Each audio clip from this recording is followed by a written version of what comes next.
મળો, એકની સાથે આનંદ કરો, બીજાની સાથે આનંદ ન કરો તો બી અપેક્ષા. ઘણા પ્રકારની અપેક્ષા. જેટલો ઈગો, અનંત પ્રકારનો ઈગો અને અનંત પ્રકારનો દેહભાવ, એટલી અપેક્ષાઓ હોય છે. આ વાતો મેં એટલા માટે કરી, તમે નપાસ ના થાવ. નપાસ થયા તો જય સ્વામિનારાયણ, મારે આગળ જવું જ છે, જવું જ છે, જવું જ છે. આ ભાવથી નેચરલ સત્સંગ કરવાનું. કોઈ સમજે ન સમજે, જય સ્વામિનારાયણ. મારી પોતાની દુનિયામાં મસ્ત.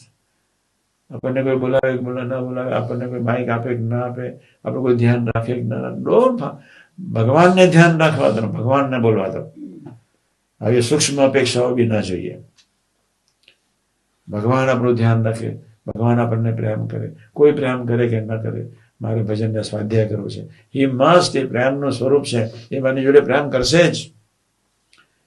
ભગવાનનો બીજો અર્થ જ પ્રેમનું સ્વરૂપ. ચિદાકાશનું સ્વરૂપ એટલે પ્રેમનું સ્વરૂપ.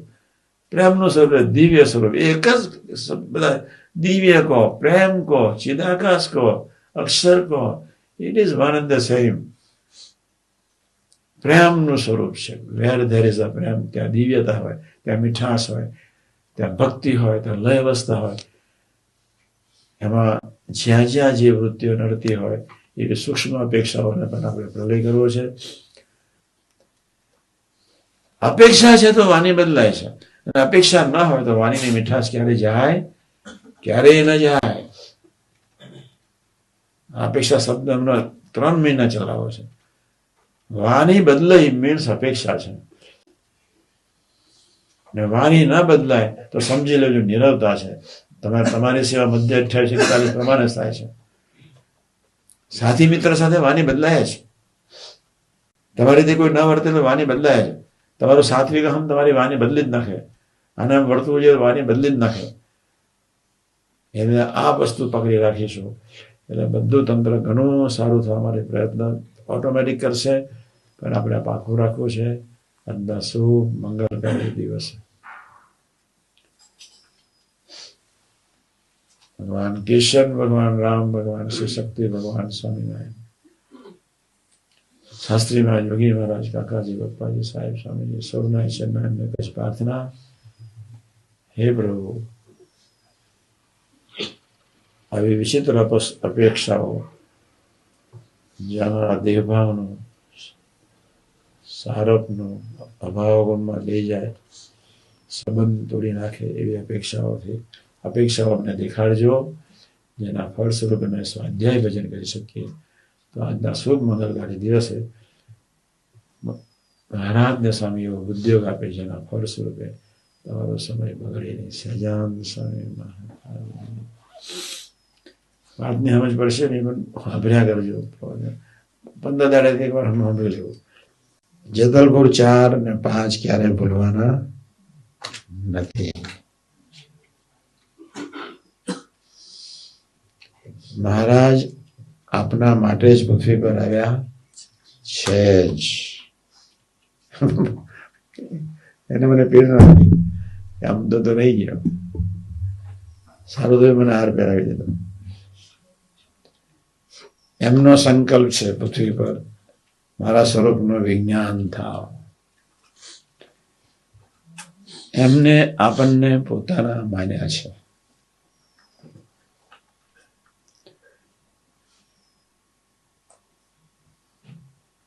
સંબંધવાળાનો એમને ખૂબ ખૂબ મહિમા છે. ગઢડાની ધરતી પર રિસાદા તો હતા જ, પણ આવીને છાનામાના દહીં તો ખાઈ લીધા હતા. 21 વખત ભાગી ગયેલા. નાના પ્રસંગો કેટલા બન્યા છે જીવવાન લાડવાન મહારાજની વચ્ચે. પેલા હેતનું છોડે મહારાજને છોડ્યા વગર રહેવું નતું. અનાદિત પ્રીતિમાં લઈ જવા હતા.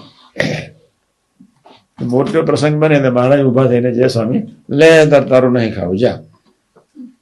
જાય એમની રીતે ના વધે જાય. 21 વખત દહીં રોટલા લઈને સમજાવાય કે જવું પડ્યું. અને પાછું જય સ્વામિનારાયણ બોલ્યા તો શું, હું ગઢરાનો નહીં, ગઢરો મારો. પ્રભુ ક્યારેય કોઈ સંજોગોમાં ઉદાસ થતા જ નથી. ફરી વાત કરું છું, પ્રભુ આપના માટે જ પૃથ્વી પર આવ્યા છે. એક, પ્રભુએ આપણને પોતાના માન્યા છે. બે જ, સૌ સુખ્યા થાવ એકી જેવી ભાવના છે. ત્રણ, પરમહંસે આટલો ભીડો, મહારાજે પરમહંસોને આપણી પાસે આટલો બધો ભીડો બેઠાવડાયો આપણા માટે જ. શાસ્ત્રીમાને યોગીમાને પૃથ્વી પર મોકલ્યા આપણા માટે જ. યોગી મહારાજ આટલી ગરીબી ધારણ કરીને વર્ત્યા આપણા માટે જ. એ ક્યારેય ઉદાસ થતા નથી. એક વાત પાકી રાખજો. બીજી વાત, અપેક્ષાઓ રહેવાની છે અથવા રહે, પણ નપાસ થઈએ ત્યારે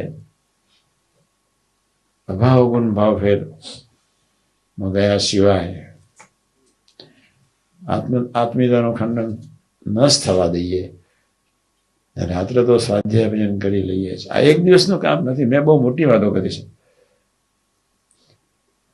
50-60% તો મેં સમજાય છે. આટલું બધું વતનાનો માસ્ટર માણસ કહેવાય, અપરંપાર મહિમાનું અંગ કહેવાય. તમને તો એકદમ ન સમજાય હું માનું છું. છતાંય પણ કથાવાર્ત કે અસેટો સાંભળ્યા જ કરવી, ભજન કરવું, આટલું બનવા. એક દિવસે આ વાત નથી. સ્થૂળ અપેક્ષાઓ છે, સૂક્ષ્મ અપેક્ષાઓ છે, સાત્વિક અપેક્ષાઓ છે. આપણે તમે સ્થૂળમાંથી બહાર નીકળો તો બસ છે. પછી તો સૂક્ષ્મ અને સાત્વિક અપેક્ષાઓ, સૂક્ષ્મ શરીરની પારની મહાન કારણ દેહની અપેક્ષાઓ, ગુણની જાનપરાની અપેક્ષાઓ, એ તો મહારાજ ક્યારે પ્રલય કરી નાખશે ખબર નહીં પડે. પણ સ્થૂળ અપેક્ષાઓથી જે અંતરાય ઊભો થાય છે, સ્થૂળ અપેક્ષાથી આત્મીયતાનું ખંડન થાય છે, સ્થૂળ અપેક્ષાઓથી દૂર જતા રહે, સ્થૂળ અપેક્ષાઓથી જે કક્ષાએ ભજનને સ્વાધ્યાય થતો નથી. અપેક્ષાઓના વંટોળમાં બેસી જઈએ એટલે સ્વાધ્યાય ભજનમાં જે સમજણ કોણ નથી કરવું, જે સમજણ સુઈ જઈએ. અમારી રીતે કેમ ન વર્તે, જે સમજણ સુઈ જઈએ. મને અમારી રીતે કેમ સાથ આપે, સુઈ જઈએ. એટલે અનંત પ્રકારે બધું ચાલ્યા જ કરતું. દરેક રૂમમાં ચાલતું હોય, દરેક ડિપાર્ટમેન્ટમાં ચાલતું હોય, દરેક ડિવિઝનમાં, રસોડાનું ડિવિઝન હોય, ખેતીવાડી ચાલતું જ હોય. પણ છતાંય આપણી સહજ અવસ્થા એટલે તટસ્થ ભાવે હું સ્વામી જ છું એવા ભાવથી ધીમે ધીમે વાતો કરતા શીખવાનું છે. હું આત્મા જ છું એવા ભાવથી ધીમે ધીમે વાતો કરતા શીખવાનું છે. હું અક્ષર બ્રહ્મ જ છું અને મારી સામે આવેલું નારાયણનું સ્વરૂપ, એની સાથે હું વાત કરી રહ્યો છું એવું શીખવાનું છે. એટલે બાપાનો સંકલ્પ છે કે 7 દિવસ થતા હોય તો 15 દિવસ કરવા નથી. મહારાજનો સંકલ્પ છે કાલ થતી તો આજ નહીં. એટલે મેં મહારાજે સંકલ્પ કર્યો, સૌ સુખ્યા હતા, સૌ સુખ્યા હતા. આપણે મન બુદ્ધિથી પારની ભાવનાથી એટલું દ્રઢ રાખવાનું. ભલે મન ભયંકર, મેં ના કહ્યું ગુંગળા મન, હજુ ગુંગળા મનની જેવી છે કોઈનો અહેસાસ થતો નથી, અમને બધા આનંદમાં છે. પણ એવું ભજન કરવાનું મન ન થાય, ઊભું થઈને ભાગી જવાનું જ મન થાય, લીમડાની હવા લેવાનું જ મન થાય. તમે તો બેસી રહ્યો છો, બહુ મોટી કૃપા કહીએ તમારી પર. બાકી તો બહાર વાટા મારવાનું જ મન થાય, દર્શન કરવાનું મન ન થાય. આ માઇક બધું નાખી દેવાનું મન થઈ જાય. એ તો એક જુદી અવસ્થા છે. પણ સારું છે કે એક ધારી તમારી સુરુચિ આટલા દિવસ 20 દિવસ જળવાઈ. એ તો બહુ, આજે 27 તારીખ ને, 20 દિવસ થયા. 8 થી શરૂ થયો, 27 એક્ઝેક્ટ 20 દિવસ. હવે 10 દિવસ બાકી છે.